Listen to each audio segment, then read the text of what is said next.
দাও। তাহলে আবদারটা তো শুনিয়ে নিলেন, এবার তাহলে রেসিপিটা দেখে নিন। প্রথমে আমি এখানে একটা পাত্রের মধ্যে 2 কাপ মতো দুধ ভালো করে ফুটতে দিলাম।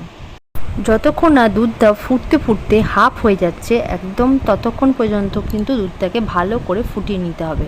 এরপর এখানে হাফ কাপ মতো চিনি দিয়ে দিলাম, তারপর ভালো করে আবার মিশিয়ে নিলাম। এই দেখুন দুধটা অনেকটা ফুটে গেছে, ফুটতে ফুটতে অনেকটা গাঢ়ও হয়ে গেছে। এবার আরও খানিকক্ষণ ফুটিয়ে নিতে হবে।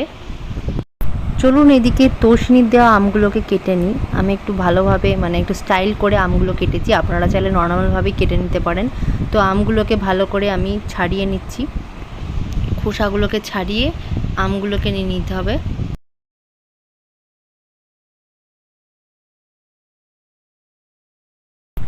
এদিকে দুধটা ফুটতে ফুটতে কত সুন্দর গাঢ় আর মোটা হয়ে গেছে দেখুন।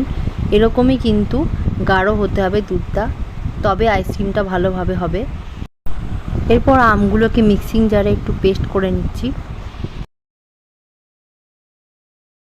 ওই আমের পেস্টের মধ্যেই ওই গাঢ় দুধটাকে ঢেলে দেব। আপনারা চাইলে এখানে হুইপ মেশিন দিয়ে এটাকে ফেটিয়ে নিতে পারেন। তো আমি এখানে শুধুই হাত দিয়ে ভালো করে ফেটিয়ে নিয়েছি।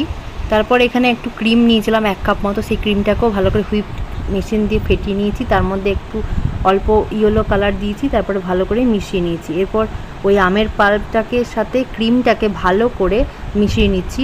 হুইপ মেশিন দিয়েও মেশানো যায়, কিন্তু আমি এখানে হাত দিয়ে ভালো করে মিশিয়ে নিয়েছি। তারপর একটা পাত্রের মধ্যে এটাকে ঢেলে দিয়েছি আর ভালো করে সমান করে দিয়েছি। এরপর পাত্রের ঢাকনা লাগিয়ে দেব, তারপর 6 থেকে 8 ঘন্টা ডিপ ফ্রিজে রেখে দেব। ফিরে এলাম 8 ঘন্টা পর। দেখুন আমাদের আইসক্রিম একদম তৈরি হয়ে গেছে।